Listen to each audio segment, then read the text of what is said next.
আপনি কি জানেন ভারতের সবচেয়ে রোমাঞ্চকর জঙ্গল সাফারির অভিজ্ঞতা যা পাওয়া যায় কর্ণাটক রাজ্যে অবস্থিত এক বন্য সৌন্দর্যের অরণ্য নাগারহোল টাইগার রিজার্ভ।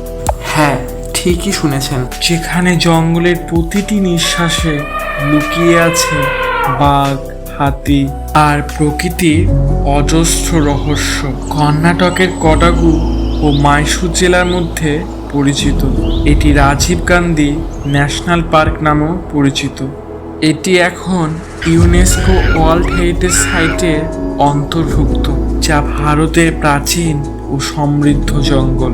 এর পাশেই রয়েছে কাবিনী, নাগারহালের দক্ষিণ পশ্চিম প্রান্তে অবস্থিত এক মনোমুগ্ধকর এলাকা, যেটি তার নদী, সাফারি ও বন্যপ্রাণের জন্য বিখ্যাত। 1974 সালে এটি ন্যাশনাল পার্ক হিসাবে ঘোষণা করা হয় এবং 1999 সালে এটি টাইগার রিজার্ভে রূপান্তরিত হয়। প্রজেক্ট টাইগারের অন্তর্গত এটি ওয়েস্টার্ন ঘাট ও নীলগিরি বায়োস্ফিয়ার রিজার্ভের অংশ। এখানে আছে রয়্যাল বেঙ্গল টাইগার, এশিয়ান হাতি, আর এখানে ব্ল্যাক প্যান্থার বেশি দেখা যায়।